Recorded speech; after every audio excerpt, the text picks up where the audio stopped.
Mesdames et messieurs, chers invités, je voudrais d'abord remercier et saluer chacune et chacun. Vous saluer d'avoir marqué de votre présence, n'est-ce pas, cette invitation. Et avant toute chose, vous me permettrez, j'ai voulu le faire tout à l'heure, mais le protocole m'en a empêché. Je voulais serrer la main à chacun. Peut-être que ça prendrait plus de temps d'adresser vivement mes remerciements à toutes les personnalités ici présentes. Mesdames et messieurs, je suis candidat à la présidence de la République de Côte d'Ivoire pour l'élection présidentielle d'octobre 2020. Je suis candidat, ça vous le savez déjà. En revanche, ce que vous savez moins, c'est pourquoi je suis candidat et quelle est l'offre que je fais à mes compatriotes ivoiriens. C'est ce à quoi je vais m'atteler tout à l'heure.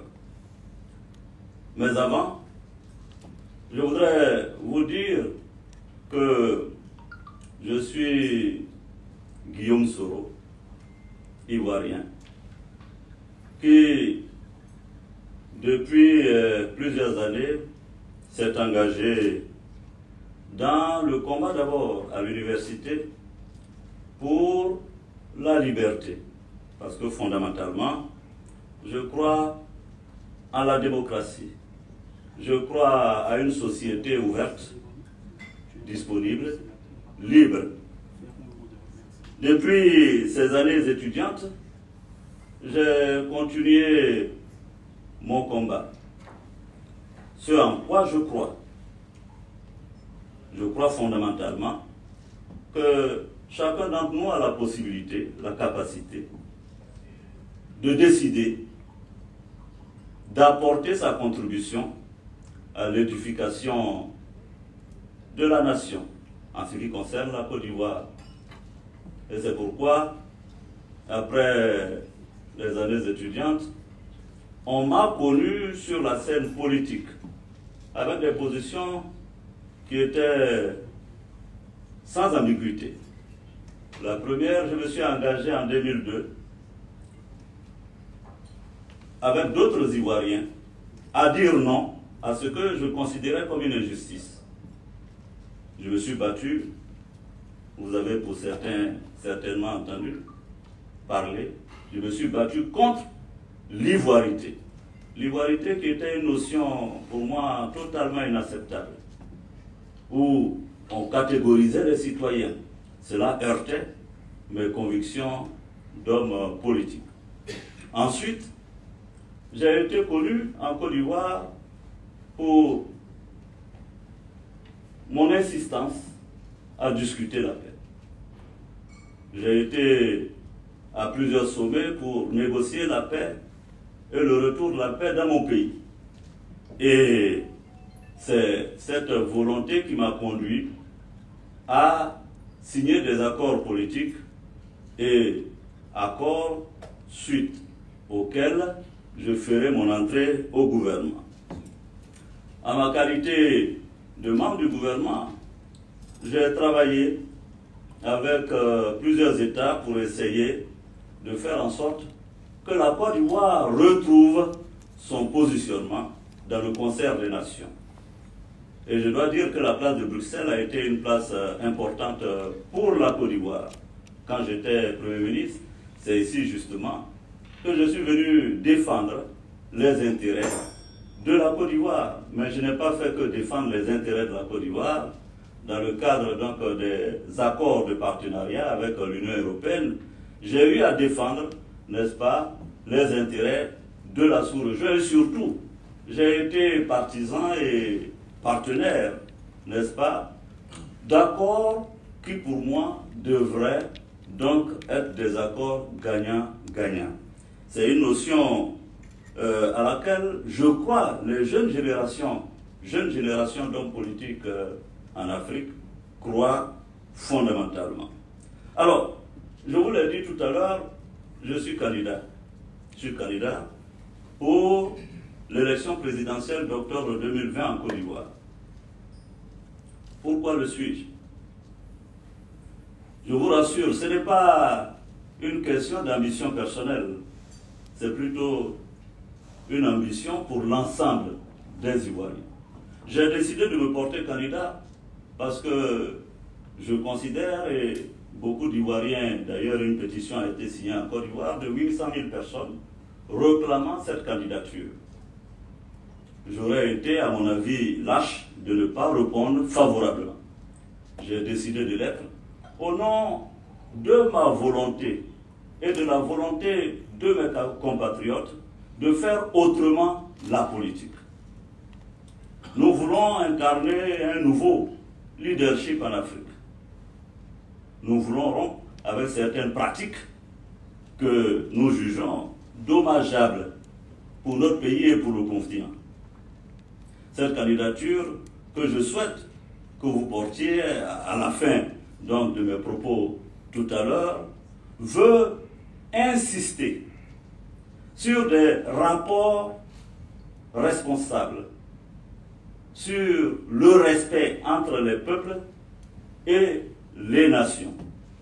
Je veux incarner ce nouveau leadership africain, cette jeunesse qui veut faire entendre sa voix, et a raison.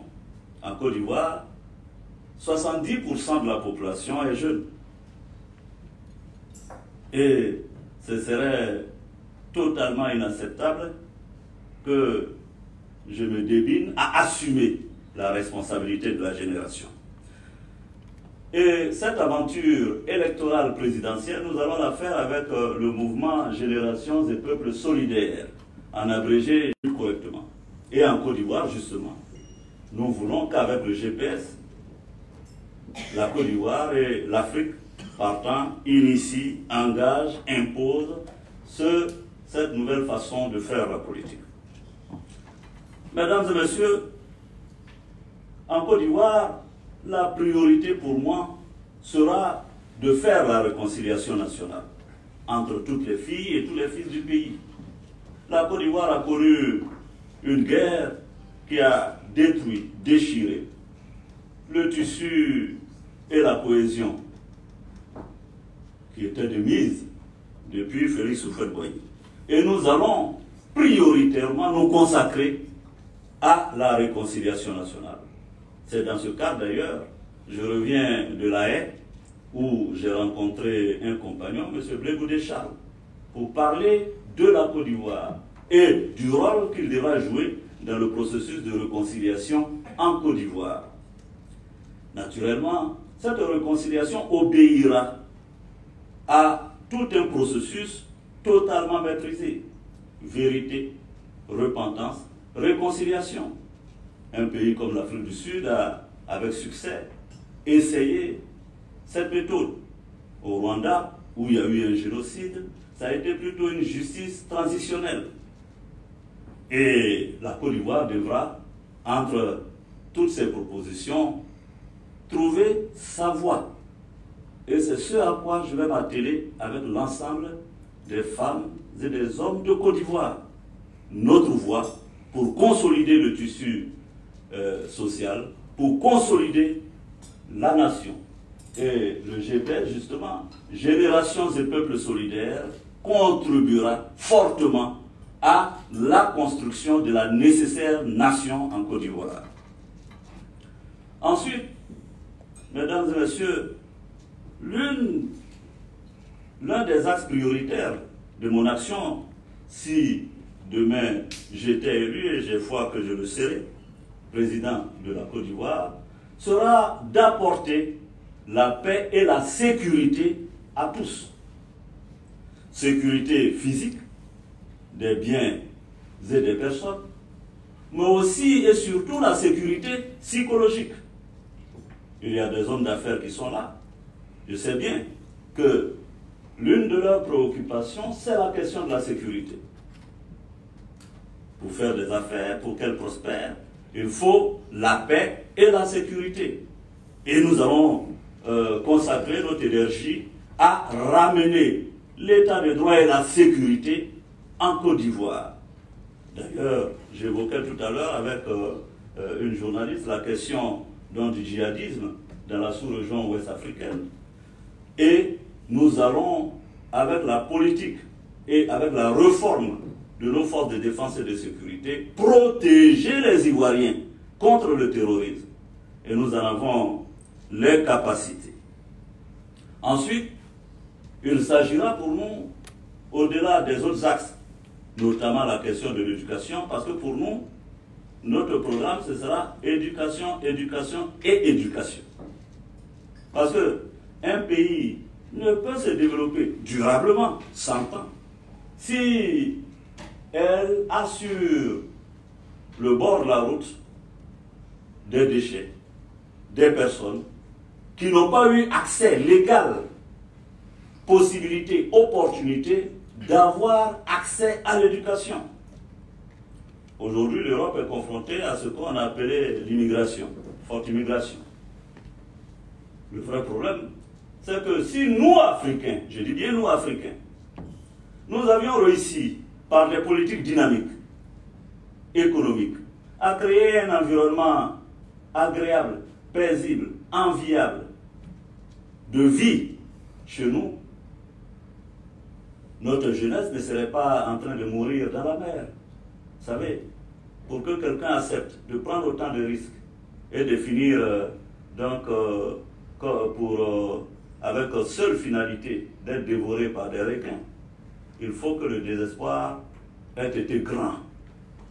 Et c'est pourquoi nous allons travailler à redonner l'espérance et l'espoir à la jeunesse africaine et notamment en Côte d'Ivoire. Il s'agira pour nous, par des politiques hardies, notamment pour un pays comme la Côte d'Ivoire qui est un pays agricole, de développer la possibilité de créer des emplois, de créer un environnement, un contexte favorable, n'est-ce pas, à une vie en Afrique. Et ce sera un axe aussi prioritaire de notre programme. Mesdames et messieurs, je ne serai pas plus long. J'imagine que parmi vous, certains diront, Monsieur Soro, vous savez, ce sont des propos d'un candidat qui veut, n'est-ce pas, requérir le suffrage des citoyens.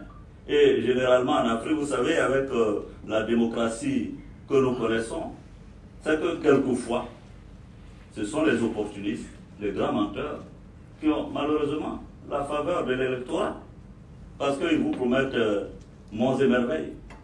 Je ne suis pas là pour faire un catalogue de promesses. Je suis là pour m'engager avec tous les Ivoiriens dans la construction de notre nation. Nation sur laquelle il faudra, bien entendu, asseoir l'état de droit, la démocratie et un environnement des affaires propice. Nous voulons une relation avec le monde. Et si je suis à Bruxelles, c'est parce que Bruxelles est une place importante. Oui, mesdames et messieurs, c'est une capitale importante pour être entendue. Et je suis là, je vous ai décrit une situation et des défis que nous allons relever. Mais je dois vous l'expliquer entièrement. En réalité, en Afrique, généralement, quand vous êtes candidat, en réalité, vous êtes candidat pour 2 élections. Et le candidat que je suis candidat pour 2 élections. La première élection, c'est d'abord d'obtenir la restauration de la souveraineté du peuple. Qu'est-ce que je veux dire? Très souvent, vous allez à des élections et la souveraineté du peuple est bafouée, est détournée. Parce qu'on met en place un mécanisme électoral frauduleux. La tricherie. Et vous savez très bien que généralement en Afrique, les guerres partent des élections mal organisées. Chaque année, du moins chaque 5 ans, à la fin d'un mandat, nos pays sont fragilisés par la pression électorale. Et la Côte d'Ivoire, mon pays, qui a connu une crise post-électorale en 2010, qui a occasionné plus de 3000 morts, aujourd'hui inquiète, j'imagine, les Ivoiriens et les hommes d'affaires à l'approche de l'élection d'octobre 2020. Pourquoi? Simplement parce que la commission électorale indépendante qui est à l'heure actuelle mise en place en Côte d'Ivoire donne du tournis à tout le monde. C'est une commission électorale loin d'être indépendante. Elle est monocolore. Le président Alassane Ouattara a choisi de nommer ses amis, les membres de son parti, à la commission électorale indépendante. Vous imaginez difficilement qu'une telle élection, une telle commission électorale, aux ordres de M. Ouattara, puisse proclamer quelqu'un d'autre vainqueur de l'élection. C'est pourquoi je suis là pour dire que j'ai 2 élections à gagner. La première, c'est de gagner le fait, et c'est un droit inaliénable, indéniable aussi, du peuple de Côte d'Ivoire, de souhaiter avoir accès à des élections démocratiques qui permettent que le citoyen sente sa souveraineté restaurée. Et c'est ce que je suis venu vous demander.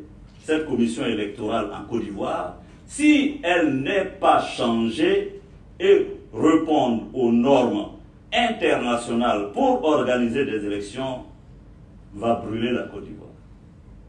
Va occasionner encore malheureusement des morts dans notre pays. C'est ce que je vais éviter. Comprenez mon rôle de whistleblower ici en Côte d'Ivoire. Comprenez mon rôle de tireur de sonnette d'alarme. Je suis venu lancer donc cette alerte. La deuxième élection que je devrais gagner, pour laquelle je n'ai aucun souci, c'est de battre naturellement en campagne, normalement, et d'aller à cette élection. Donc c'est pourquoi j'ai déclaré ma candidature pour déjà remporter le premier scrutin, qui est d'obtenir des élections démocratiques et transparentes en Côte d'Ivoire. Et si cela l'était, vous aurez alors, en octobre 2020, M. Guillaume Soro, élu président de la République de Côte d'Ivoire. Merci de nous avoir écoutés. Merci d'être venu et je me tiens naturellement à votre disposition pour noter éventuellement les propositions, observations que vous ferez. Et enfin, je me soumettrai volontiers aux questions que vous voudrez bien me poser au nom de Générations et Peuples Solidaires. Merci.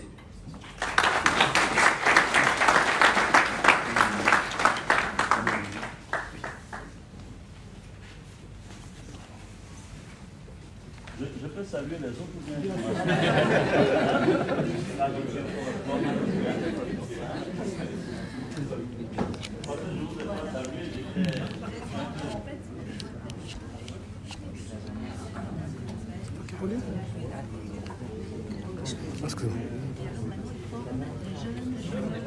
Ici, mais aussi à l'étranger. Ah, très bien. Non, non, mais on peut avoir... Voilà, je pense que... Non, non, je suis d'accord, je suis preneur. Merci. Bon, je vous salue, hein, parce que moi... Ah ouais, on s'est salué tout à l'heure. Hein. Voilà. Hein? Voilà. Je m'appelle avec plaisir. Ah, mais ça, c'est le guitare chez moi. Vous êtes au roi, vous prenez tout. Ah oui, on est princes ensemble. On va faire une photo comme ça pendant les 1 mois, il sera possible en avis. Lui et moi, on est princes de la même principauté. C'est ça. Ah, oui, du sang. Ah, mais je suis content. Mais oui, moi aussi, c'est plaisir de vous voir. J'ai suivi vos pérégrinations chez nous dans le Saint-Louis, avec le roi, le Boisseau, les Vita Christiabo. Tout à fait. Ah, c'est bien ça. Un grand merci. Madame, je vous salue, mais je vous le salue.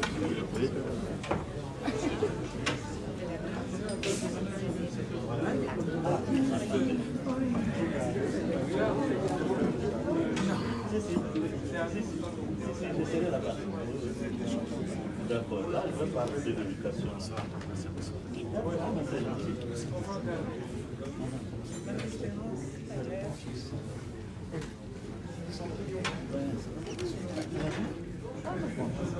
gentil. C'est gentil, c'est gentil. Tu as pris,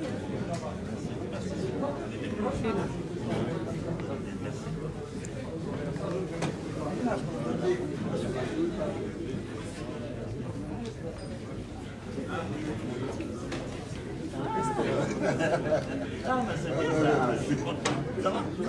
C'est notre ambition. Donc, ça va? Mais content de voir. Oui.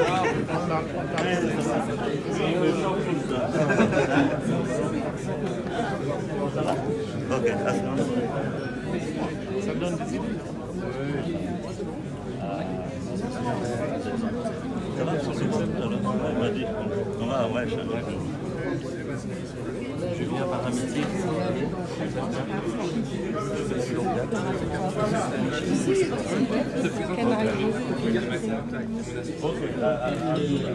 quelle